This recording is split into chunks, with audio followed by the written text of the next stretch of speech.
தாய் தமிழ் உறவுகளுக்கு வணக்கம். தமிழக அமைச்சரின் மனைவி லாட்டரி சீட் விற்கின்றார். தமிழக அமைச்சரின் மனைவி லாட்டரி சீட் விற்கின்றார் என்ற தலைப்பில் இந்த காணொலியை நாம் காண்கிறோம். தமிழ்நாட்டில் லாட்டரி சீட் விற்பது சட்டப்படி குற்றம்.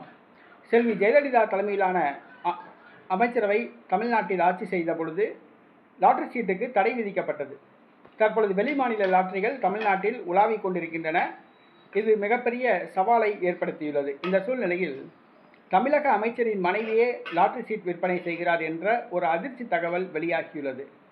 தமிழக அமைச்சர் ஆதவ் அர்ஜுனா இவருடைய மாமனார் லாட்டரி அதிபர் மார்ட்டின். அவர் லாட்டரி சீட் விற்பனை செய்யும் தொழிலை சார்ந்தவர், கோடீஸ்வரர் என்பது குறிப்பிடத்தக்கது. லாட்டரி தொழில் மூலமாக கோடிக்கணக்கான ரூபாய் சொத்து சேர்த்துள்ளார். தற்பொழுது அவர்களுடைய குடும்பம் அரசியலில் களமிறங்கியுள்ளது என்பது குறிப்பிடத்தக்கது. தற்பொழுது அந்த லாட்டரி அதிபர் மார்ட்டின் மருமகன் தான் ஆதவ் அர்ஜுனா. இந்த ஆதவ் அர்ஜுனா வில்லிவாக்கம் தொகுதியில் போட்டியிட்ட போது வேட்புமனுவில் தனது மனைவி 5 மாநிலங்களில் லாட்டரி சீட் விற்பதாக கூறியுள்ளார். அமைச்சர் ஆதவ் அர்ஜுனாவின் மனைவி 5 மாநிலங்களில் லாட்டரி சீட் விற்கிறார்.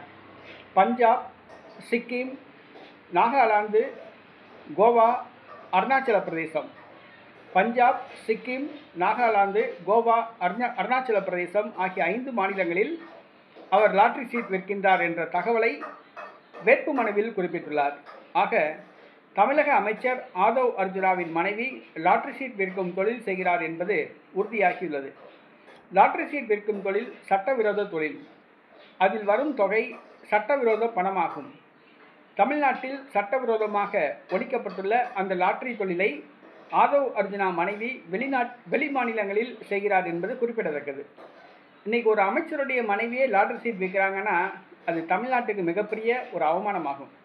இந்த மாதிரி லாட்டரி சீட் விற்கிறவங்க, சாராய தொழிற்சாலை விற்கிறவங்க, கஞ்சா வியாபாரம் பண்ணுறவங்க, கள்ளச்சாராயம் விற்கிறவங்க, இந்த மாதிரி ஆட்கள்லாம் அரசியலுக்கு அரசியலை கெடுத்து சீரழிச்சிட்டாங்க, நாசமாக்கிட்டாங்க. அதான் உண்மை. முன்பெல்லாம் அரசியல்னால் ரொம்ப ஒரு தூய்மையானதாக இருக்கும். காமராஜர், கக்கன் காலத்தில். இன்றைக்கி அரசியலுக்கு யார் வராங்கன்னு பார்த்தீங்கன்னா, இந்த மாதிரி லாட்டரி சீட் விற்கிறவங்க, கஞ்சா வியாபாரம் பண்ணுறவங்க, கள்ளச்சாராயம் விற்கிறவங்க, சாராய தொழிற்சாலை நடத்துகிறவங்க, வட்டிக்கு பணம் கொடுக்குறவங்க, கந்து வட்டி விற்கிறவங்க, இந்த மாதிரி ஆளுக்கு தான், கூலிப்பட்டாளை வச்சு கொலை செய்கிறவங்க, இந்த மாதிரி ஆளுக்கு தான் அரசியலுக்கு வர்றாங்க.